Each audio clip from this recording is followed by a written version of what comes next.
আসসালামু আলাইকুম প্রিয় দর্শক, অন্য মঞ্চের আলাপচারিতায় আপনাদের সকলকে স্বাগত জানাচ্ছি। আসসালামু আলাইকুম, আদাব এবং নমস্কার। হঠাৎ করেই ঢাকায় কূটনীতিকদের দৌড়ঝাঁপ শুরু হয়েছে। অনেকগুলো গুরুত্বপূর্ণ দেশের রাষ্ট্রদূত বাংলাদেশের পররাষ্ট্রমন্ত্রী ডক্টর খলিলের সাথে গত কয়েকদিনে মিটিং করেছেন। এর মধ্যে ঢাকায় মার্কিন রাষ্ট্রদূত ব্রেস ক্রিস্টেনসন ডক্টর খলিলের সাথে মিটিংয়ে বলেছেন, আমেরিকার উপরে দীর্ঘ মেয়াদে বাজি ধরলে কোনো দেশই লস করে না। এবং আপনাদের সাথে যখন কথা বলছি ততক্ষণে মালয়েশিয়ার উদ্দেশ্যে ঢাকা ছেড়েছেন বাংলাদেশের প্রধানমন্ত্রী তারেক রহমান। এটি তার প্রথম বিদেশ সফর। আজকে 21শে জুন তিনি মালয়েশিয়ার উদ্দেশ্যে গেছেন এবং কালকে 22শে জুন তিনি মালয়েশিয়া থেকে চায়নায় যাবেন। মালয়েশিয়ার এই সফরটি আসলে বলা যায় যে খুবই গুরুত্বহীন একটা রুটিন সফর। রোহিঙ্গাদের ফেরানোর ব্যাপারে আলাপ করবে, বাংলাদেশ থেকে আরও বেশ কিছু লোক রপ্তানি করা যায় কিনা মালয়েশিয়ায়, শ্রমিক রপ্তানি যাকে বলে, আর কিছু সাংস্কৃতিক বাণিজ্য চুক্তি, এই ধরনের কিছু। মানে এটা বাংলাদেশের বা মালয়েশিয়ার দিক দিয়ে খুব গুরুত্বপূর্ণ নয়, কিন্তু কেন তিনি প্রথম মালয়েশিয়া দিয়ে শুরু করলেন আবার বোধগম্য নয়। কালকে তিনি চীন যাবেন এবং চীন 22 তারিখে গিয়ে সেখানে তিনি ওয়ার্ল্ড ইকোনমিক ফোরামের একটা মিটিংয়ে অংশগ্রহণ করবেন। এবং এই মিটিংটার কথা যখন বলেন, এই ওয়ার্ল্ড ইকোনমিক ফোরাম, তখন আমার মনে পড়ে 2025 সালের 21শে জানুয়ারি সেই সময়ের অন্তর্বর্তীকালীন সরকারের প্রধান উপদেষ্টা ডক্টর ইউনূস সুইজারল্যান্ডে গিয়েছিলেন। সুইজারল্যান্ডের ডোভাসে সেই ওয়ার্ল্ড ইকোনমিক ফোরামের মিটিং হয়েছিল এবং সেই মিটিংয়ে ভীষণ ব্যস্ত সময় কাটিয়েছিলেন। একটি স্পেশাল সেশনের আয়োজন করা হয়েছিল, কনভারসেশন উইথ ডক্টর ইউনূস, বাংলাদেশের প্রধান উপদেষ্টা। এবং আমার মনে আছে যে একদিনে তিনি প্রায় 43টা মিটিং করেছিলেন বিভিন্ন দেশ, সংস্থা, জাতিসংঘের মহাসচিব, তাদের রাষ্ট্র সরকার প্রধান, অনেকের সাথে, এবং অনেকগুলো মিডিয়ায় তিনি সাক্ষাৎকার দিয়েছেন। তো সেই কর্মব্যস্ত সফরের পরে আমরা কি পেলাম? সুইজারল্যান্ড বাংলাদেশ থেকে সব সহায়তা প্রত্যাহার করে নিল, যে তারপরে আর তারা বাংলাদেশে কোনো সহায়তা দেয় নাই। IMF, ওয়ার্ল্ড ব্যাংক সবাই বাংলাদেশের সাথে গড়িমসি শুরু করেছিল। অর্থাৎ সেই ব্যাপক আলোচিত সেই সফর থেকে বাংলাদেশ আসলে কিছুই অর্জন করতে পারেনি। সুতরাং এই যে চীন সফরে যাচ্ছেন তারেক রহমান, তার অন্যতম প্রধান কারণ হলো এই ওয়ার্ল্ড ইকোনমিক ফোরামে যোগ দেওয়া। এবং সেখানে আশা করা যায় যে বেশ কিছু সরকার প্রধান এবং রাষ্ট্রপ্রধানের সাথে তার মিটিং হতে পারে। চীনের প্রেসিডেন্টের সাথে তার বৈঠক হবার কথা 26 তারিখে, অর্থাৎ 22 তারিখে গিয়ে 23, 24, 25 তিনি অন্য কাজে ব্যস্ত থাকবেন। একদম শেষ দিনে চীনের প্রেসিডেন্টের সাথে মিটিং হবে। এই চীন সফরে বলা হচ্ছে সরকারের পক্ষ থেকে যে 15-16টা চুক্তি এবং সমঝোতা স্মারক স্বাক্ষরিত হতে পারে। যে বিষয়গুলোর কথা বলা হয়েছে, এই বেল্ট অ্যান্ড রোড ইনিশিয়েটিভ, তথ্য প্রযুক্তিতে আধুনিক যন্ত্রপাতি সরবরাহ, এই ধরনের যে চুক্তি বা সমঝোতা স্মারকের কথা বলা হচ্ছে, অধিকাংশই বিগত শেখ হাসিনা সরকারের আমলে শুরু করা কিংবা সেই সময়ে ইনিশিয়েট করা। তো সেইগুলো নিয়েই এই আলোচনা হচ্ছে। এদিকে চীনের যে বাংলাদেশের উপরে প্রভাব বা বাংলাদেশের সরকারের চীনের সাথে এই মাখামাখি, এটা আমেরিকা কোন দৃষ্টিতে দেখছে? এই সফরটাকে আমেরিকা কোন দৃষ্টিতে দেখছে? কারণ আমেরিকার সাথে বাংলাদেশের যে গোপন চুক্তি রয়েছে, নন ডিসক্লোজার অ্যাগ্রিমেন্ট, সেখানে কিন্তু স্পষ্ট বলা আছে যে আমেরিকার সাথে আলোচনা ছাড়া, আমেরিকার সম্মতি ছাড়া বাংলাদেশ কোনো দেশের সাথে সামরিক, তথ্য প্রযুক্তি এবং বাণিজ্য সংশ্লিষ্ট কোনো চুক্তি করতে পারবে না। কিন্তু আবার দেখছি যে চীনের সাথে যে চুক্তি ও সমঝোতা স্মারকের স্বাক্ষর হবার কথা বলা হচ্ছে, সেখানে এই বিষয়গুলো আছে, বিশেষ করে তথ্য প্রযুক্তি এবং বাণিজ্য। তাহলে আমেরিকা বিষয়টা কিভাবে দেখছে? আমেরিকার সূত্রে জানিয়েছে যে এই চীন সফরটা খুব একটা গুরুত্বের সাথে তারা নিচ্ছে না, এবং এই চীন সফরে যেখানে ডোনাল্ড ট্রাম্পের অর্জনই শূন্য, সেখানে বাংলাদেশের তারেক রহমানের এই সফরে অর্জন কি হবে সেটা নিয়ে আমেরিকা মোটেও মাথা ঘামাচ্ছে না, এবং আমেরিকা মনে করে যে এই সফর থেকে অর্জন হবে সম্ভবত একটি বড় অশ্বডিম্ব। তারপরেও দেখা যাক বাংলাদেশের প্রধানমন্ত্রী মালয়েশিয়া এবং চীন সফর শেষে তিনি কি নিয়ে বাংলাদেশে ফেরেন। ডক্টর খলিলের সাথে মার্কিন রাষ্ট্রদূত ব্রেন্ট ক্রিস্টেনসেনের মিটিংয়ে কিছু গুরুত্বপূর্ণ বিষয় এসেছে। বাংলাদেশে এখন বিশ্বকাপ ফুটবলের জট চলছে বলা যায়, মানে চারিদিকে ব্রাজিল আর আর্জেন্টিনার সমর্থকদের মধ্যে উল্লাস, উত্তেজনা, বিবাদ, নানা রকমের, মানে বিশ্বকাপ জ্বরে মেতে উঠেছে বাংলাদেশ। ঠিক এই মুহূর্তে ব্রেন্ট ক্রিস্টেনসেন মনে করেন যে বাংলাদেশে ব্রাজিল, আর্জেন্টিনার মতো আমেরিকান ফুটবল দলেরও একটি সমর্থক গোষ্ঠী গড়ে উঠুক। সেটা গড়ে উঠবে কিনা জানি না, তবে তিনি আরও একটি ইম্পর্টেন্ট কথা বলেছেন যে আমেরিকার উপরে বাজি ধরে দীর্ঘমেয়াদে কোনো দেশ লুজার হয় না। এটা এমন একটা সময়ে বললেন যখন আমরা আফগানিস্তানের উদাহরণটা ভুলে যাইনি। আফগানিস্তানে কারজাই সরকারের মতো এই পাচাটা সরকাররা দীর্ঘমেয়াদী আমেরিকার উপরে বাজি ধরেছিল। তার পরিণতি আপনারা জানেন যে রাতের অন্ধকারে দিনে সদল বলে আমেরিকান সৈন্যদের পালিয়ে যেতে হয়েছে। এবং আজকের এই পৃথিবীতে যখন আমেরিকাকে অবিশ্বাসের চোখে দেখছে অধিকাংশ দেশ, এই যে G7-এর যে মিটিং হলো ফ্রান্সে, সেখানে কিন্তু একান্ত বৈঠকে ভারতের প্রধানমন্ত্রী নরেন্দ্র মোদী ডোনাল্ড ট্রাম্পকে ওই কথাটি বলেছিল যে বিশ্বের অধিকাংশ দেশই আর আমেরিকাকে বিশ্বাসের সাথে গ্রহণ করছে না। সেই ব্যাপারে নরেন্দ্র মোদী ব্যক্তিগতভাবে কোনো মন্তব্য করেনি, সেটাও জানিয়ে দিয়েছিলেন।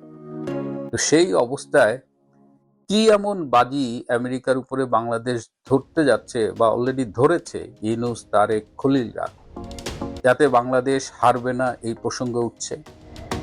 আমি খুব সরল একটা প্রশ্ন করি, মাঝে মধ্যে নিজের কাছেই জিজ্ঞেস করি, এই যে আমেরিকার এত দালালি করছে, এর মধ্য দিয়ে বাংলাদেশ কি পেল? অতিরিক্ত দামে এলপিজি কেনা, অতিরিক্ত দামে গম কেনা।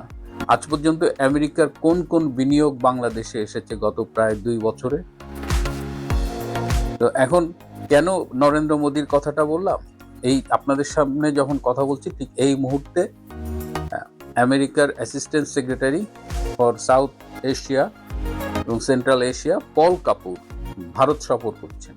সেই সফরের খবর কিন্তু আমি বাংলাদেশের মিডিয়ায় খুব একটা দেখিনি, এবং পল কাপুর ভারতে এসে তাদের স্বরাষ্ট্রমন্ত্রী অমিত শাহ এবং জাতীয় নিরাপত্তা উপদেষ্টা অজিত দোভালের সাথে আলাদাভাবে একান্ত বৈঠক করেছে।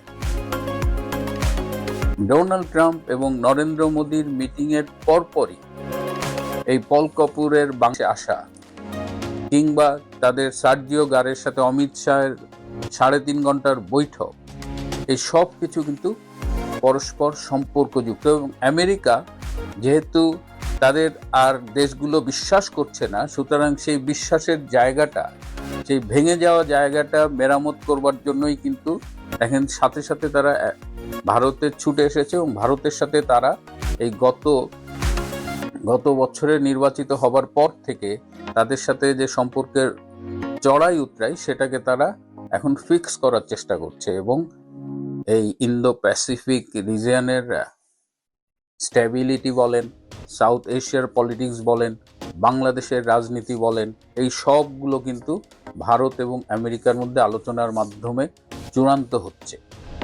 সুতরাং এই জায়গাটার থেকেই আবার এই যে অনেকগুলো দেশের রাষ্ট্রদূত ডক্টর খলিলের সাথে একের পর এক মিটিং করলেন, এটারই বা কারণ কি? সম্প্রতি ভারতে ইসরায়েলের রাষ্ট্রদূত বলেছেন যে বাংলাদেশ এবং পাকিস্তানে ফিলিস্তিনি সন্ত্রাসী গোষ্ঠী হামাস অপারেট করছে, এবং বাংলাদেশে 2024 সালের জুলাই আগস্টের 6 মাস আগে থেকেই হামাস অপারেট করছে। এবং জুলাই আগস্টের যে জঙ্গি অভ্যুত্থান, সেখানে যে স্নাইপার রাইফেল চালিয়েছিল যারা, তাদের একটা অংশ কিন্তু এই হামাস জঙ্গি গোষ্ঠীরা। তো এই বিষয়টা আন্তর্জাতিক কূটনীতিকদের মধ্যে কিন্তু বিশেষ চাঞ্চল্যের সৃষ্টি করেছে। তো যখন বিভিন্ন দেশের রাষ্ট্রদূত ডক্টর খলিলের সাথে আলোচনা করছে, তখন বাংলাদেশে এই জঙ্গিবাদের উত্থান, এই সশস্ত্র জঙ্গি গোষ্ঠী, এই ধর্মীয় মৌলবাদের উত্থান, এই বিষয়গুলো নিয়ে আলোচনা হচ্ছে। অন্তত দুটো দেশ ডক্টর খলিলকে আলোচনায় জানিয়েছে যে আগামীতে যে স্থানীয় সরকার নির্বাচন হবে সেটা যেন ইনক্লুসিভ এবং কম্পিটিটিভ হয়, অর্থাৎ অন্তর্ভুক্তিমূলক, সবাইকে নিয়ে এবং প্রতিদ্বন্দ্বিতামূলক হয়। যদি সেটা না হয় তাহলে এই ডেভেলপমেন্ট পার্টনার দেশগুলো বাংলাদেশে যে তাদের দীর্ঘমেয়াদী সাহায্য করে আসছে সেই ব্যাপারে তারা পুনর্বিবেচনা করবে। অর্থাৎ একদিকে বাংলাদেশের এই জঙ্গিবাদ মৌলবাদ নিয়ন্ত্রণের জন্য, অন্যদিকে বাংলাদেশে রাজনীতিটা যাতে ইনক্লুসিভ হয়।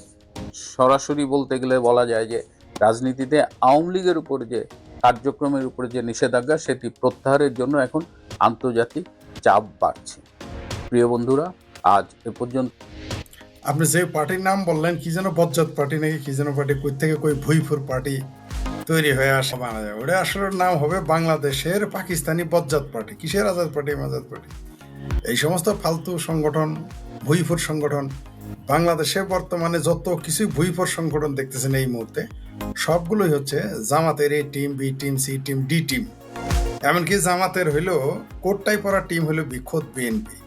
তো এইগুলো এগুলো তো বলবে এরা পুষ্পত্তলিকা দাহ করছে, অথচ তারা আবার পুষ্পত্তলিকা হারাম হারাম মনে করে, তারাই আসছে পুষ্পত্তলিকা দাহ করতে। আর আপনি যেটা বললেন যে অনুপ্রবেশকারীকে সে পাঠাবে ভারত, ভারত তা বাংলাদেশের 1 কোটি মানুষকে কেন পালবে, কি কারণে পালবে? আপনি পালবেন? আমি পালবো? বাংলাদেশে রোহিঙ্গা 12 লক্ষ আসছে, সেইখানে তো গিয়ে আমার ভাবির পোলাদের আধিপত্যবাদ বিরোধী মিছিল করতে দেখি না। সেইখানে তো আমরা তো ভারত অভিমুখী আধিপত্যবাদী মিছিল করতে শুনলাম না কোনোদিন, যে বার্মার আধিপত্যবাদী মিছিলের নেতৃত্ব দিচ্ছে চামরানাই পীর।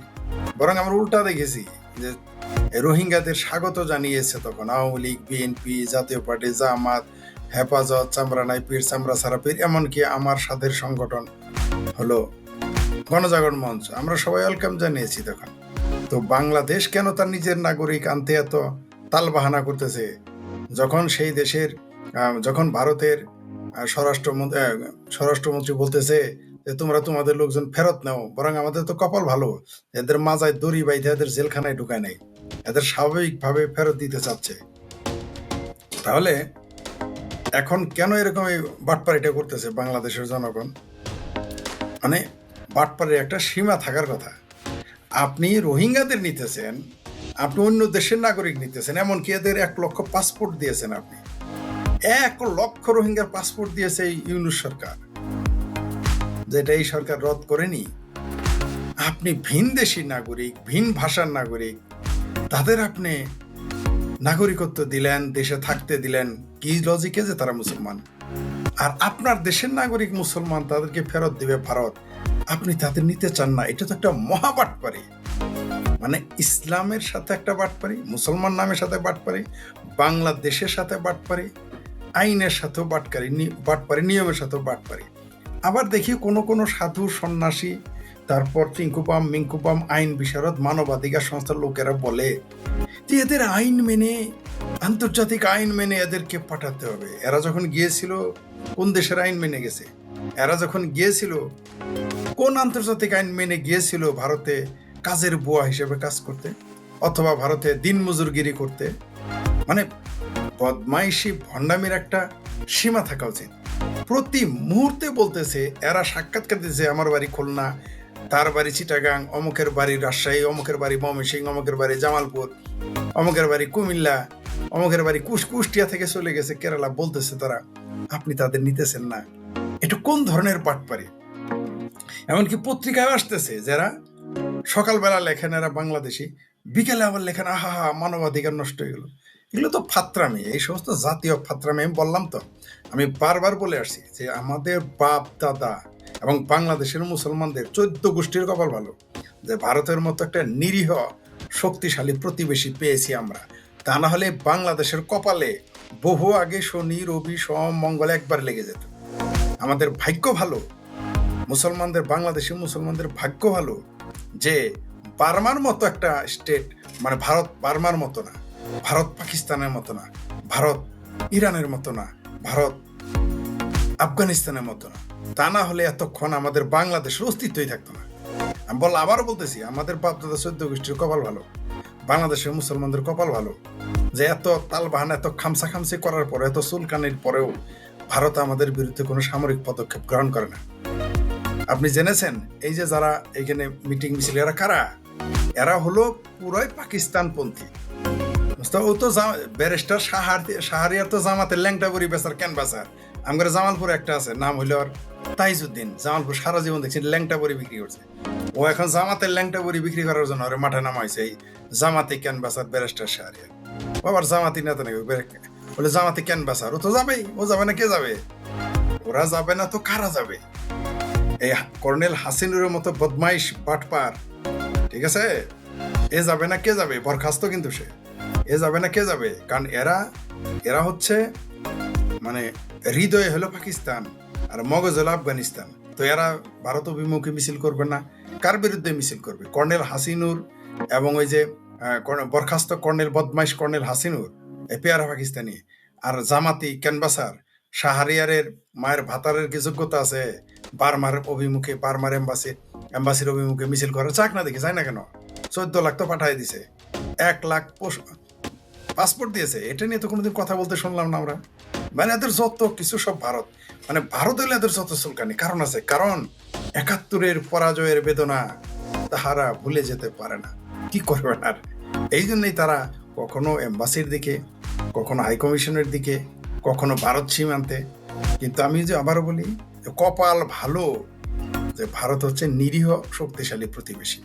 যদি পাকিস্তানের মতো হইতো, বার্মার মতো হইতো, আফগানিস্তানের মতো হইতো, প্রত্যেকটার ওই যে হুমায়ুন কবিরের ভাষায় বলি, সেটা ভাঙা মার দিত বাংলাদেশিদের। কিন্তু পাইছে গেছে যে ভারত হলো নিরীহ প্রতিবেশী। আমি উদাহরণ হিসাবে যে জিনিসটা বলবো, দেখুন পাকিস্তানে কিন্তু একটা সীমিত আকারে হলো একটা সিনেমা শিল্প ছিল। সেই সিনেমা শিল্পটা, সেটাকে ললিউড বলতো, অর্থাৎ লাহোর কেন্দ্রিক। সেখানে দেখবেন যে আমাদের এমনকি বাঙালি অভিনেত্রী শবনম, উনি কিন্তু এক সময় ওই পাকিস্তানের সিনেমা জগতে উনি বেশ বড় সড় নায়িকা ছিলেন। মৌলবাদীরা সাংস্কৃতিক আধিপত্য চালিয়েছে বাংলাদেশে।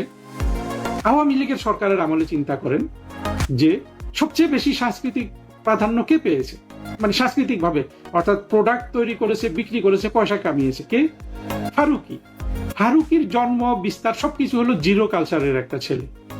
সেই নাটক বানিয়েছে, সেই বিক্রি করেছে, সেই শেখ হাসিনার সাথে দেখা করেছে এবং তার স্ত্রী। এরা আবার মুজিব সিনেমা করেছে, যেটা আমি বলবো যে ওই সিনেমাটা বন্ধ করে দেওয়া উচিত আওয়ামী লীগের উদ্যোগে। বঙ্গবন্ধুকে আমরা কিন্তু ওই সিনেমাটা করে বঙ্গবন্ধুকে খাটো করেছি। ঢাকায় পাকিস্তানের হাইকমিশনার ইমরান হায়দার বলেছেন যে বাংলাদেশ এবং পাকিস্তানের মধ্যে গভীর সাংস্কৃতিক বন্ধন রয়েছে। এই কথাটা অনেকেই পিক করেছেন, এটা নিয়ে কাট ছাপিয়েছেন। আমি এখানে আলোচনা করব কিভাবে পাকিস্তান বাংলাদেশে সাংস্কৃতিক আধিপত্য চালিয়েছে। পাকিস্তান এবং বাংলাদেশ, আমরা যদি এই দুটো দেশের দিকে দেখি, আমাদের মুক্তিযুদ্ধ পর্যন্ত বাঙালির যে সংস্কৃতি ছিল নানান জায়গায়, সেখানে আমরা এক ধরনের আমাদের স্বাতন্ত্র্য ছিল, আমাদের আভিজাত্য ছিল, আমাদের গর্ব ছিল, আমাদের কর্তৃত্ব ছিল এবং আমাদের উন্নততর একটা সংস্কৃতি ছিল মুক্তিযুদ্ধে আমাদের বিজয় পর্যন্ত। পরবর্তীতে দেখা গেল যে পাকিস্তান তাদের এই দেশে যে দোসর রয়েছে, যারা 1971 সালে পরাজিত হয়েছিল, তাদেরকে দিয়ে আমাদের সংস্কৃতিটাকে ধ্বংস করে দিয়েছে। এখন এটাকে কি আমরা সংস্কৃতি বলবো? সেটা একটা বড় প্রশ্ন। সংস্কৃতি একটা অত্যন্ত বড় বিষয়। সংস্কৃতির অন্তর্গত কিন্তু সবকিছু। আমি যদি হাত দিয়ে ভাত খাই, একজন বিলাতের মানুষ যদি চামচ দিয়ে ভাত খায় বা চামচ দিয়ে তার খাবার খায়, দুটো তার আলাদা সংস্কৃতি। অর্থাৎ খাওয়া দাওয়া, পৃথিবী সবকিছুই তো সংস্কৃতির অংশ। কিন্তু সংস্কৃতির মূল প্রকাশটা ঘটানো হয় শিল্পের মাধ্যমে। ফলে আমরা দেখি যাদের শিল্প যত উন্নত, আমরা সাধারণভাবে মনে করি যে তারা তত বেশি সাংস্কৃতিক মানুষ বা তারা তত বেশি সংস্কৃতিমান। সুতরাং শিল্পটাই আমরা এখানে বেশিরভাগ আলোচনা করব। শিল্পের মাধ্যমে সংস্কৃতি প্রকাশ পায়, আর শিল্প সাহিত্য এই সংস্কৃতির এই উপাদানগুলো মানুষের মনোজগতের গভীরতা বাড়ায়, তাকে বিনোদনেরও খোরাক যোগায়। ফলে এইগুলোই আসলে সংস্কৃতির আলোচনায় মূল আলোচনা থাকে। পাকিস্তান এবং বাংলাদেশ এই দুই ভূখণ্ডের পাকিস্তান নিয়ে যদি আমরা আলোচনা করি, পাকিস্তান সবচেয়ে ক্ষতিগ্রস্ত হয়েছে, অর্থাৎ দেশ ভাগ 1947 সালে পাকিস্তান ভাগ হয়ে যাওয়ার পরে, অর্থাৎ একটা ধর্মীয় রাষ্ট্র করাতে তার সংস্কৃতি তখন থেকেই আক্রান্ত হয়। তারপরও পাকিস্তান, যতদিন পাকিস্তানের তালেবানের উত্থান না হয়, অর্থাৎ মার্কিন যুক্তরাষ্ট্র পাকিস্তান হয়ে সোভিয়েত ইউনিয়নকে পরাজিত করার জন্য মার্কিন যুক্তরাষ্ট্র যখন থেকে পাকিস্তানকে বেছে নিল, আর পাকিস্তান টাকা পয়সার জন্য জঙ্গিবাদকে বেছে নিল, পাকিস্তান মুজাহিদিন নামে অভ্যন্তরীণভাবে এসব জঙ্গি উৎপাদন করত, বাংলাদেশ বা অন্যান্য আরব দেশ থেকে জঙ্গি সংগ্রহ করত, করে নিয়ে এগুলো মার্কিন যুক্তরাষ্ট্রের কাছে বিক্রি করত। মার্কিন যুক্তরাষ্ট্র ওদেরকে কিনে নিয়ে আফগানিস্তানে সোভিয়েত ইউনিয়নের বিরুদ্ধে যুদ্ধ করিয়েছে। এইভাবে লাদেন এবং ইত্যাদি সৃষ্টি হয়েছিল। এই ইতিহাস তো আমরা সবাই জানি। যতদিন সরাসরি মুজাহিদিন কালচার এবং জঙ্গি উৎপাদন, জঙ্গি লালন পালন কালচার সীমিত ছিল পাকিস্তানে, ততদিন পাকিস্তানের অভ্যন্তরীণ কিছু সাংস্কৃতিক কর্মকাণ্ড ছিল। অবশ্য পাকিস্তানের এই অবনতি আগেও ছিল, কিন্তু এই আফগান যুদ্ধকেন্দ্রিক যে পাকিস্তানে জঙ্গিবাদের আধিপত্য চলল সেইটা, এবং পরবর্তীতে খেয়াল করবেন ওই জঙ্গিগুলো কিন্তু আবার নতুন করে পাকিস্তান ওই জঙ্গিগুলোকে ব্যবহার করে ভারতের বিরুদ্ধে আক্রমণ চালিয়েছে, কাশ্মীরি সুবা ইত্যাদি ইস্যু নিয়ে। সেই বিষয়ে আমাদের এখনকার আলোচনা না। আলোচনা হলো যে কিভাবে জঙ্গিবাদের এই একটা রিসার্জেন্স যখন হলো, এটা কত সালের দিকে, ধরুন 1980 বা প্রেসিডেন্ট জিয়াউল হক যখন পাকিস্তানের প্রেসিডেন্ট, সবচেয়ে বেশি এই মুজাহিদিন উৎপাদন এবং আমদানি, এবং সেটা মার্কিন যুক্তরাষ্ট্রের কাছে বিক্রি কিংবা আফগানিস্তানের রপ্তানি, এটা জিয়াউল হক এর আমলে সবচেয়ে বেশি হয়েছিল। সেটা জিয়াউল হক, আমরা জানি জিয়াউল হক 8-10 বছর রাষ্ট্র শাসন করেছে। 1988 সালে জিয়াউল হক একটা বিমান দুর্ঘটনায় মারা যায়। আমি উদাহরণ হিসাবে যে জিনিসটা বলবো, দেখুন পাকিস্তানে কিন্তু একটা সীমিত আকারে হলো একটা সিনেমা শিল্প ছিল। সেই সিনেমা শিল্পটা, সেটাকে ললিউড বলতো, অর্থাৎ লাহোর কেন্দ্রিক। সেখানে দেখবেন যে আমাদের এমনকি বাঙালি অভিনেত্রী শবনম, উনি কিন্তু একসময় ওই পাকিস্তানের সিনেমা জগতে উনি বেশ বড় সড় নায়িকা ছিলেন, রহমান ইত্যাদি। এই পার থেকে গিয়েও পাকিস্তানেও কিছু ছিল। তখন এই মুভি শিল্পে মেহেদি হাসানের মতো বড় বড় শিল্পী, নূরজাহান, আরো আছে অনেকে, দুইজনের নাম নিলাম, এরা খুব বিখ্যাত বলে। এরা মুভি শিল্পে গান গেয়ে, এবং মেহেদি হাসান গজলের বাইরে যা কিছু কমার্শিয়ালি সাকসেসফুল গান গেয়েছে ওগুলা কিন্তু পাকিস্তানি মুভিতে, সিনেমাতে গাওয়া, যেটা যেমন আমাদের দেশও মুভিতে, বলিউডের মুভিতে গান। এই সিনেমা শিল্পটা আঘাতপ্রাপ্ত হয় এই মুজাহিদিন বা জঙ্গি যাই বলুন, এদের আধিপত্য যখন থেকে শুরু হয়ে গেল। পরবর্তীতে এই ললিউড কিন্তু পুরোপুরি আপনার, বর্তমানেও পাকিস্তানে কিছু কিছু সিনেমা হয়, কিন্তু ওই জিয়াউল হকের আমলের পর থেকে যে ডিক্লাইনটা, সেটা এখন পর্যন্ত অব্যাহত আছে। বিপরীতে দেখেন, আমাদের এখানে কিন্তু বঙ্গবন্ধু যতদিন জীবিত ছিলেন, আমাদের পূর্ব পাকিস্তান, পূর্ব বাংলা, বাংলাদেশ, এই অঞ্চলের একটা সাংস্কৃতিক আপনার একটা বিকাশ, এটা কিন্তু 1975 সালের 15ই আগস্ট পর্যন্ত এর ধারাবাহিকতা ছিল। যেমন পাকিস্তান আমলে আমাদের যেসব কবি, সাহিত্যিক, গায়ক, গায়িকা ইত্যাদি ছিল, এমনকি মুভি, তারপরে বাংলাদেশ আমলে, বঙ্গবন্ধুর আমলে যেগুলো হয়েছে, সেটার একটা মান পাবেন। পরবর্তীতে দেখবেন যে এগুলোর আর কোনো মানই নাই বর্তমানে, আর কোনো আসলে বাংলাদেশে সংস্কৃতির জগতে, বিশেষ করে আপনার শিল্পের জগতে বাংলাদেশে বর্তমানে আসলে আর কিছু অবশিষ্ট নাই। এমনকি বঙ্গবন্ধুর হত্যাকাণ্ডের পরেও আমাদের যে মুভি ইন্ডাস্ট্রিটা ছিল, যখন আলমগীর, উজ্জ্বল, রাজ্জাক, কবরী, শাবানা, ববিতা, এরা যখন মুভি করতেন, সোহেল রানা, ওয়াসিম, রোজিনা, তারা যখন মুভি করতেন, এই মুভিগুলা যদিও বেশিরভাগই হিন্দি মুভির নকল ছিল, বা তারা অবশ্য দাবি করেন যে তাদের মুভি আবার হিন্দিতে নকল করা হয়েছে, সেটা বাদ দিন, কিন্তু একটা মান তো ছিল, সেগুলো উপভোগ করা যেত। সেটাও পরবর্তীতে কিন্তু এখন আর নাই। এই নাই থাকা অবস্থায়ও খোঁজ নিয়ে দেখেন, এখন বাংলাদেশে যতটুকু সিনেমা টিনেমা হয় শাকিব খানরা করে, পাকিস্তানে এইটাও কিন্তু নাই। যে জিয়াউল হকের আমল থেকে যে পাকিস্তানের যে সংস্কৃতি অর্থাৎ শিল্পহীনতা শুরু হয়েছে, সেই দশা গিয়ে আজকে বাংলাদেশের সিনেমা আর পাকিস্তানের সিনেমা তুলনা করলে পাকিস্তানের এই ইন্ডাস্ট্রিটা বাংলাদেশের চেয়েও ভঙ্গুর। এইভাবে সব জায়গায় আপনার সাহিত্যের ক্ষেত্রে যদি আমরা দেখি, সাহিত্য কিন্তু আবার সব জায়গায় মার খেয়েছে, ভারতে, বাংলাদেশে, পাকিস্তানে, সব জায়গায়। ফলে দেখা যাচ্ছে যে ভারতে বলুন, পাকিস্তানে বলুন, বাংলাদেশে বলুন, যেগুলো লোকাল সাহিত্য হয় এগুলার আসলে কোনোই মান নাই। মাঝে মধ্যে দুই একটা গল্প, কবিতা, উপন্যাস এগুলা হয়, কিন্তু মোটা দাগে ভারতবর্ষেও আমি শুনি না কোনো যে বড় সাহিত্য রচনা হয়েছে উর্দু, হিন্দি বা অন্য কোনো ভাষায়। যেটা দেখা যায় যে পাকিস্তানের কিছু মানুষ, পাকিস্তান তো জমিদারদের রাষ্ট্র, এই জমিদারদের সন্তানরা আপনার ইউরোপ আমেরিকাতে আসার সুযোগ পায়। ওই কানেকশনে কিছু কিছু পাকিস্তানি, যেমন কামিলা শামসি কি আরো কিছু নাম আছে, মহসিন কি একজন, এরকম আমি কয়েকজনের বই টই দেখেছি। এরা ইংরেজি ভাষা সাহিত্য রচনা করেছে। ভারতেও তাই কিছু কিছু সাহিত্যিক নাম করেছে, ভালো বই রচনা করেছে, সবকিছু কিছু কিন্তু ইংরেজি ভাষায়। অমিতাভ ঘোষ থেকে শুরু করে একেবারে অরুন্ধতী রায়, কিরণ দেশাই এবং আরো পরে অনেকে আছে।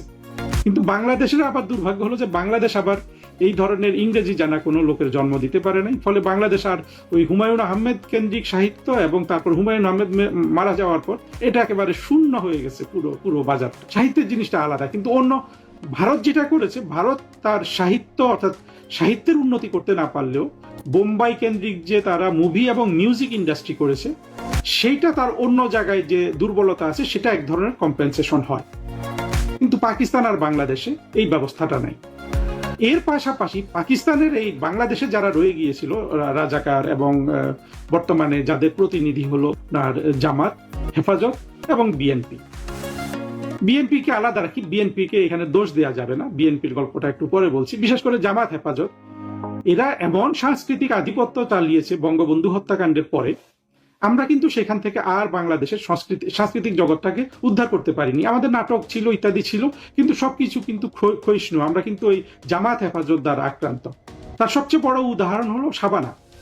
অর্থাৎ বাংলাদেশের শাবানা নামে যে একজন বিখ্যাত অভিনেত্রী ছিল, সিনেমা অভিনেত্রী, আজকে তিনি বাংলাদেশে মাদ্রাসা তৈরি করেছেন এবং তিনি পর্দার আড়ালে চলে গেছেন। এবং সম্প্রতি আলমগীরের একটা ইন্টারভিউ থেকে দেখলাম যে শাবানা কিন্তু ছোটকাল থেকেই ধার্মিক হওয়া, কিন্তু সেই জায়গায় আমি আঘাত করতে চাই না। ধার্মিক হওয়াটাকে আমি পছন্দ করি, এবং ধর্ম এবং সংস্কৃতি দুটোকে যদি আপনি মিলিয়ে জীবন যাপন করতে পারেন, এটা হয়তো একটা কৃত্রিম অবস্থা হতে পারে, কিন্তু এটা মন্দের ভালো আর কি। অর্থাৎ শাবানা দেখেন, সেই মহিলা, সে সিনেমা করেছে, আবার সে প্রচন্ড ধার্মিক, কিন্তু সে যে ধরনের ধর্মকর্মে বিশ্বাস করে সেখানে তো সিনেমা করার কোনো স্থান নাই। তাহলে কি পরিমাণ অপরাধ বোধে, শুধু যৌবনের উত্তেজনায়, টাকার লোভে এই নারী সংস্কৃতি সিনেমা করে গেছেন। কিন্তু যেই যৌবন শেষ, সিনেমাতে তার দেয়ার আর কিছু নাই, তখন তিনি আবার ধর্মের আড়ালে চলে গেছেন। এই শাবানা সিনড্রোমটা কিন্তু বাংলাদেশের অনেকের আছে, অসংখ্য, অলমোস্ট সবারই। এটা কিন্তু পাকিস্তানি সাংস্কৃতিক আগ্রাসন। কিন্তু পাকিস্তানি সাংস্কৃতিক আগ্রাসন কাদের? পাকিস্তান যে 10-15% জমিদার শ্রেণী পাকিস্তান রাষ্ট্রটাকে চালায়, তাদের না। তাদেরও সংস্কৃতি নেই, সেই জায়গাটা আর একটু আলাদাভাবে বলবো। ইমরান হায়দার কিন্তু ওই 15% পাকিস্তানিদের একজন প্রতিনিধি, জমিদার শ্রেণীর। ইমরান হায়দার খুব সম্ভবত পারিবারিকভাবেও জমিদার। সেটা হোক বা না হোক, যখন পাকিস্তানে কেউ সামরিক বাহিনীর অফিসার হয়, কূটনীতিক হয়, আমলা হয়, এটা সাধারণত জমিদার শ্রেণী থেকেই আসে। কিন্তু কেউ যদি দরিদ্র শ্রেণী থেকে আসেও, সে কিন্তু ওই জমিদার শ্রেণীটাকে আপনার প্রতিনিধিত্ব করে। আর পাকিস্তানের যে 80-90% দরিদ্র মানুষ আছে, এদের সংস্কৃতি আসলে ওই দেশভাগের সাথে সাথেই ধ্বংস, এবং সেটা মানে ডিক্লাইন নেমে যেতে থাকে। আর জিয়া উল হকের আমলে এটা সম্পূর্ণ জিরো হয়ে যায়। ওইখানে আর কোনো সংস্কৃতির অবসান ছিল না। ও সেইখানে হলো যে মসজিদ, মাদ্রাসা এই ইত্যাদির প্রভাব এবং সংস্কৃতিহীন। এদেরই আপনার বাংলাদেশের চেহারা হলো জামাত এবং হেফাজত। যদিও আওয়ামী লীগ পরবর্তীতে 2009 থেকে 2024 সাল পর্যন্ত রাষ্ট্র শাসন করেছে, জামাত হেফাজতের সাংস্কৃতিক আধিপত্যে আওয়ামী লীগ কিন্তু কোনো ধরনের আপনার হস্তক্ষেপ করার চেষ্টা করেছে, সেটাও আমরা দেখিনি। চেষ্টা করার এবং আর ব্যর্থ হয়েছে। এবং প্রতিটা জিনিস জামাত হেফাজতের এবং আমাদের যে মাদ্রাসা এবং ওয়াজ কেন্দ্রিক যে ব্যবস্থা চালু হয়েছে, যেটা আসলে সংস্কৃতিটাকে পরিপূর্ণভাবে ধ্বংস করেছে। এমনকি দেখবেন যে আমরা এই ধ্বংসটা দেখেন একেবারে সর্বগ্রাসী ধ্বংস ছিল। আমরা কিন্তু বঙ্গবন্ধুর হত্যাকাণ্ড পর্যন্ত আমাদের দেশের নারীদের পোশাক যদি আমরা লক্ষ্য করি, সেখানে একেবারে পাকিস্তান আমল থেকে সেটা ছিল আমাদের বাংলাদেশের সব মানুষের এবং পাকিস্তানের জমিদার শ্রেণীর যে পোশাক আশাক, সেটার সাথে একটা মিল ছিল। বাংলাদেশ স্বাধীন হওয়ার পরে, বিশেষ করে বঙ্গবন্ধুর হত্যাকাণ্ডের পরে, আমরা কাদের পোশাক গ্রহণ করলাম? পাকিস্তানের যে শোষিত বলুন যে 80% 90% অর্থাৎ জমিদারদের প্রজা শ্রেণী আছে, এই প্রজা শ্রেণীর পোশাক আশাক আমরা গ্রহণ করলাম কাদের মাধ্যমে? জামাত হেফাজতের মাধ্যমে। এখানে মধ্যপ্রাচ্যেরও একটা কিন্তু ভূমিকা আছে। কিন্তু দেখবেন যে পাকিস্তানে, এমনকি আওয়ামী লীগের আমলেও বাংলাদেশে পাকিস্তানি পোশাক, নারীর পোশাক অত্যন্ত জনপ্রিয় হয়ে গিয়েছে। হ্যাঁ, কিছু কিছু ইন্ডিয়ান পোশাক আছে, সেটা ভিন্ন, কিন্তু মোটা দাগে পাকিস্তানিরা কিন্তু বেশিরভাগ নারীর পোশাকে আপনার আধিপত্য বিস্তার করেছে এবং নারী কিন্তু পাকিস্তানি পোশাক গ্রহণ করেছে। যেটা খুব সম্ভবত পাকিস্তান, আমরা যদি পূর্ব পাকিস্তানি থাকতাম আমাদের কিন্তু এত ক্ষতি হতো না, কারণ তখন আবার আমাদের অন্য একটা সংগ্রাম থাকতো এবং সেই সংগ্রামের মাধ্যমে কিন্তু এই জামাত হেফাজতের উত্থান হতে পারত না। এটা একটা অনেক দুঃখের বিষয় আছে। আমরা আসলে সাংস্কৃতিক জগৎটাকে এমনই ক্ষতিগ্রস্ত করেছি, আর আমাদের ইংরেজির সাথে বা বহির্বিশ্বের সাথে যোগাযোগ না থাকাতে বাংলাদেশের মানুষের, বিশেষ করে যারা সাহিত্যিক বা অন্যদের তো প্রশ্নই আসে না, সাহিত্যিকরাও কিন্তু ইংরেজি পড়তে পারে না। লিখা দূরে থাকুক, লেখার প্রশ্ন আমি আনছি না, সাহিত্যটা যদি বাংলায় রচনা করে কিন্তু বিদেশি বই পড়তে হলে তো ইংরেজিতে পড়তে হবে, এছাড়া উপায় কি? অথবা বাংলায় পড়তে হবে, বাংলায় পড়তে হলে অনুবাদ করতে হবে, অনুবাদ তো করতে পারে না কেউ। এই দশায় আমাদের পড়তে হয়েছে। একে একে আমরা আমাদের শিল্পহীনতার দিকে গেছি এবং আমরা দেখেছি যে যা কিছু করেছে বাংলাদেশের শিল্পের নামে, পরবর্তীতে আমরা কোনো কিছু করতে পারিনি। একটা উদাহরণ দিয়ে দেখেন, এমন ভাবে মৌলবাদীরা সাংস্কৃতিক আধিপত্য চালিয়েছে বাংলাদেশে। আওয়ামী লীগের সরকারের আমলে চিন্তা করেন যে সবচেয়ে বেশি সাংস্কৃতিক প্রাধান্য কে পেয়েছে, মানে সাংস্কৃতিক ভাবে, অর্থাৎ প্রোডাক্ট তৈরি করেছে, বিক্রি করেছে, পয়সা কামিয়েছে কে? ফারুকী। ফারুকীর জন্ম বিস্তার সবকিছু হলো জিরো কালচারের একটা ছেলে। সেই নাটক বানিয়েছে, সেই বিক্রি করেছে, সেই শেখ হাসিনার সাথে দেখা করেছে এবং তার স্ত্রী, এরা আবার মুজিব সিনেমা করেছে, যেটা আমি বলবো যে ওই সিনেমাটা বন্ধ করে দেওয়া উচিত আওয়ামী লীগের উদ্যোগে। বঙ্গবন্ধুকে আমরা কিন্তু ওই সিনেমাটা করে বঙ্গবন্ধুকে খাটো করেছি। এটা আজকে আলোচনায় আনলাম না, এটা নিয়ে হয়তো ভবিষ্যতে কোনোদিন আলোচনা করব। মূল জিনিস হলো যে হয়তো আমাদের কিছু আমাদের যেটা হওয়া উচিত ছিল, অর্থাৎ অসাম্প্রদায়িক চেতনা সম্পন্ন আমাদের কিছু কবি সাহিত্যিক হয়তো ছিলেন, কিন্তু ফারুকীদের আধিপত্য আওয়ামী লীগের মধ্যে এমন ভাবে বিস্তার হয়েছে যে আমাদের যারা সেকুলার শ্রেণীর যা কিছু ছিলেন তারা কিন্তু ফারুকীদের কাছে কিন্তু ওখানে জায়গা পায়নি, এমনকি আওয়ামী লীগের সরকারের আমলেও জায়গা পায় নাই। চিন্তা করেন কি ধরনের আধিপত্য পাকিস্তান চালিয়েছে এই জামাত হেফাজতের মাধ্যমে। এবং জামাত অত্যন্ত সুকৌশলে তারা হিন্দু নিয়োগ করেছে, তারা আর্টিস্ট নিয়োগ করেছে, সিনেমা মেকার নিয়োগ করেছে, নাটক মেকার নিয়োগ করেছে। ফারুকী আরো অনেকে আছে, আপনারা চিনেন, এই যে কতগুলা শো টো করে ইউটিউব, সবগুলা কিন্তু শিবিরের ছেলে। অর্থাৎ জামাতের কৌশলটা ছিল যে তোমরা নাটক করো, সিনেমা করো, উপন্যাস করো, সব কিন্তু আমার মাধ্যমে করতে হবে। এরা কৌশলে হোক, যেভাবে হোক, আওয়ামী লীগের অসচেতনতার কারণে হোক, এরা আওয়ামী লীগের মধ্যে ঢুকে গেছে। ফলে প্রকৃত অসাম্প্রদায়িক চেতনা, যাদের পক্ষে সত্যিকারের শিল্প সাহিত্য সাংস্কৃতিক উপাদান তৈরি করা সম্ভব, তারা আওয়ামী লীগের সমন্বয়ে কিন্তু না খেয়ে মরেছে। এখন দেখেন, এই যে আমরা যারা সংস্কৃতি সেবা করতে পারি, আমরা কিন্তু এখনো না খেয়ে মরছি। ফারুকী কিন্তু আওয়ামী লীগের আমলে 1000 কোটি টাকা কামিয়েছে, ইউনূসের আমলে 1000 কোটি টাকা কামিয়েছে, এখন সে 5-7 হাজার কোটি টাকা কামিয়ে এখন সে অস্ট্রেলিয়া গিয়ে ঘোরাঘুরি করছে। আওয়ামী লীগকে কিন্তু এই জিনিসগুলো বুঝতে হবে এবং সেই জায়গা থেকে ভবিষ্যতে সচেতনতামূলক সিদ্ধান্ত নিতে হবে। কিন্তু যেটা আমরা দেখলাম সেটা হলো যে আমাদের সংস্কৃতিটা কিন্তু পুরোপুরি আপনার পাকিস্তানি আধিপত্যে চলে গেছে। দেশ শাসন করলাম আমরা, সাংস্কৃতিক আধিপত্যটা বাংলাদেশে চালালো পাকিস্তান। অর্থাৎ ইমরান হায়দার যে বলেছেন যে বাংলাদেশ এবং পাকিস্তানের মধ্যে একটা গভীর সাংস্কৃতিক বন্ধন আছে, এই বন্ধনটা আসলে ন্যাচারালি হয় নাই। এটা 1971 সালে যারা মুক্তিযুদ্ধে পরাজিত হয়েছিল পাকিস্তানের দোসর হিসাবে, রাজাকার, আল বদর, আল শামস, তারাই কিন্তু মেলবন্ধন তো দূরে থাকুক, পুরোপুরি পাকিস্তানের যে প্রজাশ্রেণীটা আছে তাদের সংস্কৃতিহীনতাটাকে বাংলাদেশে আপনার চাপিয়ে দিয়েছে। এর বাইরে পাকিস্তানের সংস্কৃতি কি সেটা বলেছিলাম বলে বলি যে ইমরান হায়দার যাদের প্রতিনিধিত্ব করে, ইমরান হায়দার পাকিস্তানের যে 15-20% মানুষের প্রতিনিধিত্ব করে, বাংলাদেশেও তো একটা শাসক শ্রেণী আছে, অর্থাৎ চোরা কারবারি বলুন, ব্যবসায়ী বলুন, অর্থাৎ লুটেরা শ্রেণী বলুন, তারাও তো বাংলাদেশে একটা সমাজ গড়ে উঠেছে না। 1000 কোটি টাকার মালিক, এদের তো কারো 100 কোটি টাকা নেই। 1000 শুনলেই অবাক লাগে যে মানে কি অদ্ভুত ব্যাপার। এরা সবাই চলে বলিউডের আধিপত্য, পাকিস্তানেও যা, আপনার বাংলাদেশেও তা। এরা অভ্যন্তরীণ ভাবে যেসব পার্টি টার্টি করে ঘরের মধ্যে, হয়তো বাংলাদেশে হয়তো মহিলাগুলাকে ওরা বোরকা পরায়, ওখানে কিন্তু ওরা ঠিকই বিয়ে শাদিতে যা নাচ টাচ দেয় ওটা কিন্তু আপনার বোম্বাই মিউজিকের কপি, পাকিস্তানেও তা। এবং এই আধিপত্যটা কিন্তু পুরো মিডল ইস্টে হয়ে গেছে। আর পুরো মিডল ইস্টও যেহেতু আপনার অনেকটা সংস্কৃতিহীনতার মানে একটা অঞ্চল, সেখানেও কিন্তু এই বোম্বাই মিউজিক, বোম্বাই সিনেমা, মূলত এইটাই হলো পুরো মিডল ইস্ট, পাকিস্তানের শাসক শ্রেণী, বাংলাদেশের শোষক শ্রেণী, এদের সবার মানে সাংস্কৃতিক যে এদের যে এন্টারটেইনমেন্টের যে ব্যবস্থা, বিনোদন, এটা পুরোপুরি তারা গ্রহণ করে বোম্বাই মিউজিক ইন্ডাস্ট্রি থেকে। এটাকে আবার বাংলাদেশে আপনার যারা আবার পাকিস্তানপন্থী সেকুলার, এরা কাজে লাগায় যে মানে আমরা ভারতের আধিপত্যে চলে গেছি। আসলে এই আধিপত্যটা চলতেছে পাকিস্তানে, চলতেছে বাংলাদেশে, চলছে পুরো মিডল ইস্টে। বাংলাদেশের ফুটবল সমর্থকদের বেশিরভাগ হয় আর্জেন্টিনা, না হয় ব্রাজিলের সমর্থক। একথা বাংলাদেশে নিযুক্ত মার্কিন রাষ্ট্রদূত ব্রেন্ট ক্রিস্টেনসেনের অজানা নয়। সেই বাংলাদেশিদের কাছে তিনি ঘটা করে পররাষ্ট্র মন্ত্রণালয়ে গিয়ে মন্ত্রীর সাথে বৈঠক করে মার্কিন ফুটবল দলের জন্য সমর্থন চাইলেন। বিষয়টা ধান ভানতে শিবের গীতের মতো হলেও কূটনৈতিক ভাষায় একে বলা হয় এলিফ্যান্ট ইন দ্য রুম, মানে যে ইস্যু নিয়ে কথা বলা সেই ইস্যুটি প্রকাশে না এনে অন্য কিছুকে সামনে নিয়ে আসা। শুধু মার্কিন রাষ্ট্রদূত নয়, একদিনে যুক্তরাজ্য ও জাপানের রাষ্ট্রদূত বাংলাদেশের পররাষ্ট্রমন্ত্রী খলিলুর রহমানের সাথে বৈঠক করেছেন। বৈঠকগুলো হয়েছে সাপ্তাহিক ছুটির দিন শনিবারে। তার চেয়ে বড় নজর দেওয়ার বিষয় হলো বাংলাদেশের প্রধানমন্ত্রী তারেক রহমানের প্রথম বিদেশ সফর মালয়েশিয়া ও চীন যাওয়ার ঠিক একদিন আগে কূটনীতিকদের এই সিরিজ বৈঠকগুলো হলো। সাপ্তাহিক ছুটির দিনে এমন সিরিজ বৈঠক নিয়ে কূটনৈতিক ও রাজনৈতিক মহলে বেশ কৌতূহল এবং আলোচনার জন্ম দিয়েছে। এমন আকস্মিক বৈঠকের পর বাংলাদেশে নিযুক্ত মার্কিন রাষ্ট্রদূত ব্রেন্ট ক্রিস্টেনসেন বিশ্বকাপ ফুটবল কূটনীতির যে বাণী দিয়েছেন তাতে কৌতূহল আরো বেড়েছে।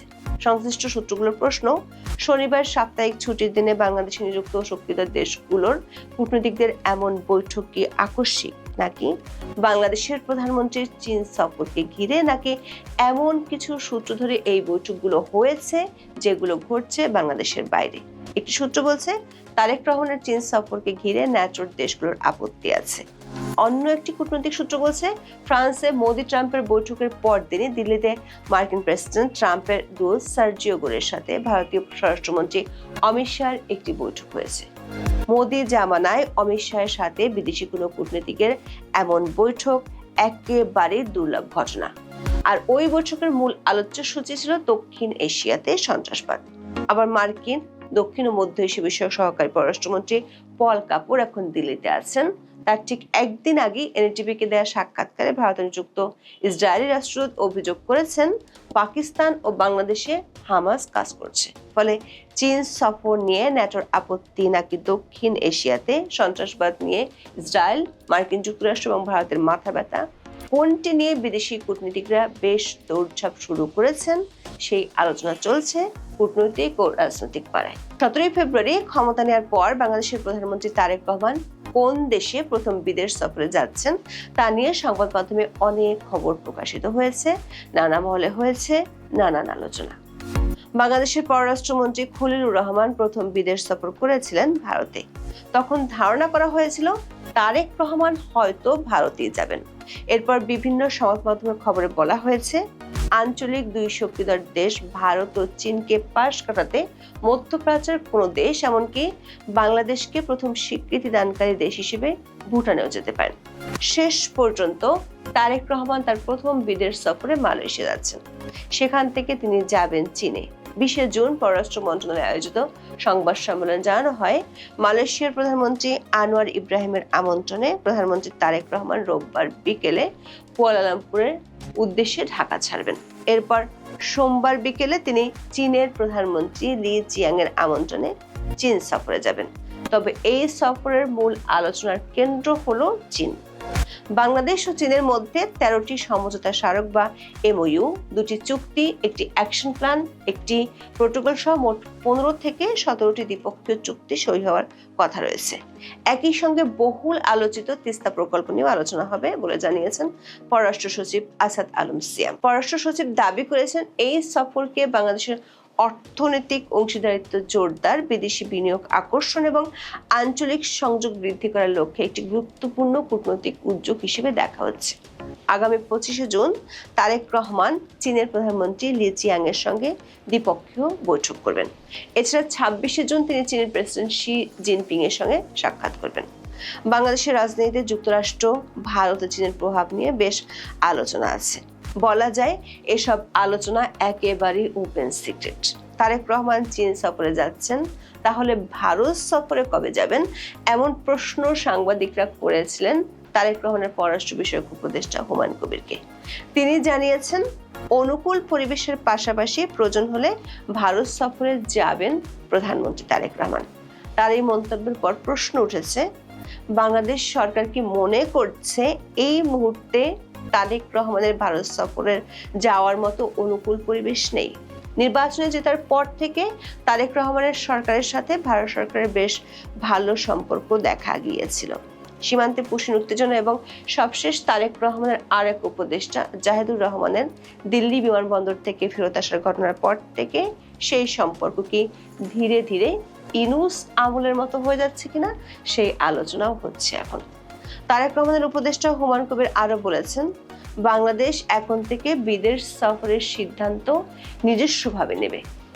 কোন দেশ কখন সফর করা হবে তা সম্পূর্ণভাবে জাতীয় স্বার্থ, দ্বিপাক্ষিক প্রয়োজনের উপর নির্ভর করবে। তিনি বলেছেন, কোন দেশে যাবেন তা নির্ধারণ করবেন যখনই তারা মনে করবেন সংশ্লিষ্ট দেশের দ্বিপাক্ষিক বোঝাপড়ার ভিত্তিতে যাওয়া প্রয়োজন। তাহলে কি এই মুহূর্তে দ্বিপাক্ষিক বোঝাপড়া ভারতের চেয়ে চীনের সাথে বেশি দরকার বলে তারেক রহমানের সরকার মনে করছে? পররাষ্ট্র মন্ত্রণালয়ের এমন বক্তব্যের আগে 20 জুন ঢাকায় পররাষ্ট্রমন্ত্রীর দপ্তরে সকালে একের পর এক কূটনীতিকরা আসতে থাকেন। প্রথমে আসেন মার্কিন রাষ্ট্রদূত ব্রেন্ট ক্রিস্টেনসেন, এরপর একে একে জাপান ও যুক্তরাজ্যের রাষ্ট্রদূত বৈঠক করেন। অনেকের ধারণা ছিল তারেক রহমানের চীন সফর উপলক্ষে বিশেষ কোনো বার্তা দিতে এশিয়া ও পশ্চিমা শক্তিধর দেশগুলোর রাষ্ট্রদূতরা মন্ত্রণালয়ে গিয়েছিলেন। বৈঠক শেষে বের হওয়ার পর সাংবাদিকরা ব্রেন্ট ক্রিস্টেনসেনের কাছে বৈঠকের আলোচনা সম্পর্কে জানতে চান, কিন্তু মার্কিন রাষ্ট্রদূত একেবারে কূটনৈতিক জবাব দিয়েছেন। ফিফা বিশ্বকাপে শুক্রবার রাতে অনুষ্ঠিত ম্যাচে অস্ট্রেলিয়াকে 2-0 গোলে হারিয়ে দ্বিতীয় পর্ব নিশ্চিত করে যুক্তরাষ্ট্র। বিশ্বকাপে পরপর 2 খেলায় যুক্তরাষ্ট্রের জয় 1930 সালে অনুষ্ঠিত প্রথম বিশ্বকাপের পর এটি প্রথম। খলিলুর রহমানের সঙ্গে বৈঠকের পর এ জয়ের প্রসঙ্গ ধরে রাষ্ট্রদূত ব্রেন্ট ক্রিস্টেনসেন বলেন, একটা খুব গুরুত্বপূর্ণ কারণে তিনি মন্ত্রণালয়ে গিয়েছেন। শুক্রবার রাতে বিশ্বকাপে অস্ট্রেলিয়ার বিরুদ্ধে দারুণ একটা জয় পেয়েছে যুক্তরাষ্ট্র এবং পরবর্তী পর্বে উঠেছে। সুতরাং তিনি পররাষ্ট্রমন্ত্রী ও সব বাংলাদেশিকে উৎসাহিত করতে এসেছেন যাতে সামনের দিনে বিশ্বকাপে যুক্তরাষ্ট্রকে সমর্থন করেন। সমর্থন চাওয়ার পর ব্রেন্ট ক্রিস্টেনসেন বলেন, দীর্ঘ মেয়াদে যুক্তরাষ্ট্রের উপর বাজি ধরলে আপনাকে হয়তো পস্তাতে হবে না। কূটনৈতিক বিশ্লেষকরা মনে করেন ব্রেন্টের এই কথার মধ্যে একটা কিন্তু লুকিয়ে আছে, কারণ তার এই বৈঠক তারেক রহমানের চীন সফরের একদিন আগে। তাহলে কি চীনের উপর বাজি না ধরে যুক্তরাষ্ট্রের উপর আস্থা রাখার বার্তায় দিলেন মার্কিন রাষ্ট্রদূত? তবে একাধিক কূটনৈতিক সূত্র থেকে মিলছে ভিন্ন তথ্য। এই সূত্রগুলো বলছে, গত কয়েকদিনে বাংলাদেশের বাইরে বেশ কিছু গুরুত্বপূর্ণ বৈঠক অনুষ্ঠিত হয়েছে, যেগুলোর বার্তা বাংলাদেশ সরকারকে পৌঁছে দিতে গিয়েছিলেন মার্কিন রাষ্ট্রদূত। বাণিজ্য চুক্তি নিয়ে দর কষাকষির পর ট্রাম্পের লাগামহীন কথাবার্তা, সবশেষ মধ্যপ্রাচ্যে 3 ভারতীয় নাবিক মার্কিন হামলায় নিহত হওয়াকে কেন্দ্র করে ভারত ও যুক্তরাষ্ট্রের কৌশলগত সম্পর্কে বেশ টান লেগেছিল। এমন পরিস্থিতিতে প্রায় 16 মাস পর ফ্রান্সের G7 সম্মেলনের ফাঁকে ভারতের প্রধানমন্ত্রী নরেন্দ্র মোদীর সঙ্গে দ্বিপাক্ষিক বৈঠক করেন মার্কিন প্রেসিডেন্ট ডোনাল্ড ট্রাম্প। বৈঠক শেষে সংবাদ সম্মেলনে স্বভাবসুলভ ভঙ্গিতে ট্রাম্প নরেন্দ্র মোদীর প্রশংসা করেন, ভারত সফরের প্রতিশ্রুতি দেন। এই বৈঠকের মধ্য দিয়ে দুই দেশের মধ্যে সাম্প্রতিক শীতল সম্পর্কের বড় করার ইঙ্গিত পাওয়া যাচ্ছে, এমন ইঙ্গিত দেওয়া হয়েছে বিবিসির এক প্রতিবেদনে। সেই বৈঠকের পরদিনই দিল্লিতে রেয়ার একটি বৈঠক অনুষ্ঠিত হয়েছে। বৈঠকটি হয়েছে ট্রাম্পের দক্ষিণ ও মধ্য এশিয়া বিষয়ক বিশেষ দূত এবং ভারতে নিযুক্ত সার্জিও গোরের সাথে ভারতের কেন্দ্রীয় স্বরাষ্ট্রমন্ত্রী অমিত শাহ। ভারতীয় সংবাদ মাধ্যম দ্য প্রিন্ট এবং এনডিটিভির খবরে এই বৈঠকটিকে রেয়ার বা দুর্লভ বৈঠক বলা হচ্ছে, কারণ ভারতের কেন্দ্রীয় স্বরাষ্ট্রমন্ত্রী অমিত শাহ বিদেশি কোনো দূত বা ডেলিগেটসদের সাথে বৈঠক করেন না।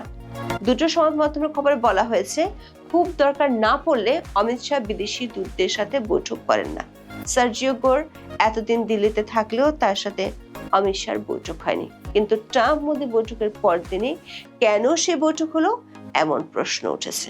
আবার কোনো ধরনের সারা শব্দ ছাড়াই দক্ষিণ ও মধ্য এশিয়া বিষয়ক মার্কিন সহকারী পররাষ্ট্রমন্ত্রী পল কাপুর এই বৈঠকের একদিন আগে দিল্লিতে গিয়েছেন। বিষয়টি নিয়ে পল কাপুর নিজে টুইট করলেও তার এই সফরের বৈঠকগুলো হচ্ছে গোপনে। সার্জিও গোর এবং অমিত শাহ দুজনের টুইটে বলা হয়েছে, বৈঠকের 1 নম্বর আলোচ্য ইস্যু হলো আঞ্চলিক সন্ত্রাসবাদ দমন। ভারতীয় গণমাধ্যমের খবরে বলা হচ্ছে, বিষয়টি গুরুতর ও জটিল হওয়ায় অমিত শাহ এমন রেয়ার বৈঠক করেছেন। তার ঠিক একদিন আগেই ভারতীয় সংবাদ মাধ্যম এনডিটিভিকে দেওয়া সাক্ষাৎকারে ভারতে নিযুক্ত ইসরায়েলি রাষ্ট্রদূত রিওভেন আজার অভিযোগ করেছেন, পাকিস্তান ও বাংলাদেশে হামাসপন্থী কার্যকলাপ চলছে। ওই সাক্ষাৎকারে আজার দাবি করেছেন তারা এই সংক্রান্ত নথিপত্র ভারত সরকারকে দিয়েছেন। কূটনৈতিক সূত্রগুলো বলছে, বিশ্ব কূটনীতিতে ইসরায়েল ও আমেরিকা হরিহর আত্মা, আবার গোর হচ্ছে ট্রাম্পের কাছের বন্ধু। গোর এবং অমিত শাহর বার্তাতে উঠে আসছে আঞ্চলিক সন্ত্রাসবাদ নিয়ে, যেটি ইসরায়েলের নতুন কনসার্ন। ইসরায়েলের রাষ্ট্রদূতের অভিযোগের পর ট্রাম্প, মোদি এবং গোর শাহের বৈঠক এই আঞ্চলিক সন্ত্রাসবাদ ইস্যুটিকে ব্যাপক মাত্রায় আলোচনা নিয়ে আসছে। কূটনৈতিক সূত্রগুলো বলছে, মার্কিন রাষ্ট্রদূতের মাধ্যমে এই ইস্যুতে হয়তো এরই মধ্যে বাংলাদেশ সরকারকে বার্তা দেওয়া হয়েছে। কূটনৈতিক বিশ্লেষকরা মনে করেন, চীন মার্কিন দ্বন্দ্বের কথা সবাই জানে, আর তারেক রহমান চীন সফরে যাচ্ছেন সেটিও আগে থেকে জানা। তাই তার সফরের ঠিক একদিন আগে, তাও আবার ছুটির দিনে, 3 দেশের রাষ্ট্রদূত শুধু চীন সফরের বিষয়ে কথা বলার জন্য পররাষ্ট্র মন্ত্রণালয়ে ছোটার কথা নয়। এখানে এমন কোনো ইস্যু আছে যেগুলোকে আড়াল করার জন্য মার্কিন ফুটবল দলকে সমর্থন করার কথা বলা হচ্ছে। এই জাহেদ যেভাবে আপনার ভারতের বিরুদ্ধে বিষোদ্গার করছে, এইটা কিন্তু কোনো মানুষের সাধারণভাবে তাকে আসলে সরকারই নেওয়া উচিত ছিল না। কোনো প্রুডেন্ট সরকার এই ধরনের একটা মিথ্যা প্রপাগান্ডিস্টকে, হ্যাঁ ঠিক আছে, তার প্রপাগান্ডা আপনার কাজে লেগেছে, আপনি প্রপাগান্ডার ফলে সরকারে এসেছেন, কিন্তু সেই সরকারের মাথায় যদি কোনো বুদ্ধিশুদ্ধি থাকে তাহলে কিন্তু এই ধরনের ছেলেকে আপনার সরকারের নেওয়া উচিত না। তাকে আপনি উপকার হিসাবে টাকা দিতে পারেন, অন্য কিছু করতে পারেন, কিন্তু দেখেন তারেক রহমান শুধু জাহেদকে সরকারে নিয়েছে তা না, তাকে অলমোস্ট না অফিসিয়ালি মুখপাত্র করেছে। কারণ তারেক রহমান সরকারের যত ব্রিফিং হয় সব কিন্তু জাহেদ করে সরকারের তরফ থেকে। ফলে যেটা হয়েছে, এই জাহেদকে তারেক রহমান যে শেষ মুহূর্তে ভারতে পাঠালো, জাহেদরাই বলছে যে তাকেই সিলেক্ট করেছে। এখানে তারেক রহমানের থেকে আপনার দুটো জিনিস দেখা যায়, হয় তার ভারতের সাথে সম্পর্ক উন্নয়নের কোনো ইচ্ছা নাই, আর একটা হতে পারে যে মানে এই ধরনের আপনার পরিস্থিতিতে যদি স্বাভাবিক তাদের সাথে সম্পর্ক স্বাভাবিক করার জন্য যে ধরনের পদক্ষেপ নিতে হয়, সেই ধরনের পদক্ষেপে যে জাহেদকে ওখানে কোনোভাবেই পাঠানো উচিত ছিল না, এইটা বোঝার মতো সক্ষমতা তাদের নাই। তারপরে জাহেদের সাথে যেটা ঘটে গেল, সেইখানেও যদি আপনার সম্পর্ক উন্নয়নের যদি ইন্টেনশন থাকতো, জাহেদকে যেভাবে বলছে যে 2 ঘন্টা পরে তারে ঢুকতে দিয়েছে, সে কিন্তু 2 ঘন্টা পরে ঢুকে যেত, এয়ারপোর্টে 2 ঘন্টা কোনো ঝামেলা হয় এটা কোনো বিষয় না। কিন্তু দেশটা যেহেতু ভারত, জাহেদ কিন্তু ওইখানে আপনার সে ওই যে ইউনুসের যে চোখে চোখ রাখার যে নীতি, সেই ধারাবাহিকতাতে তার নিজের মাতব্বরি দেখানোর জন্য সে এটা করেছে। এটা যদি যুক্তরাষ্ট্রে হতো, এমনকি সাইপ্রাসও যদি হতো, ও কিন্তু 6 ঘন্টা এয়ারপোর্টে অপেক্ষা করেও কিন্তু ঢুকে যেত। কিন্তু ওদের মাইন্ডসেটে যেহেতু আছে যে ভারত ওদেরকে মানে ভারতের সাথে আপনার একটা কিছু করে বাংলাদেশের মানুষকে, বিশেষ করে স্বাধীনতা বিরোধীদের দেখাতে হবে, তখন সে ওই জায়গাটায় চলে গেছে এবং সে এই চলে এসছে ফিরে। কোনোটাতেই কিন্তু আসলে কোনো জাহেদের লাভ হয়েছে। জাহেদ হয়তো যদি ভবিষ্যতে জামাতের রাজনীতি করে তাহলে সে এটাকে ভালো করে একটা হিরোইজম হিসাবে দেখাতে পারবে। তারেক রহমানের এখানে কোনো লাভ নাই।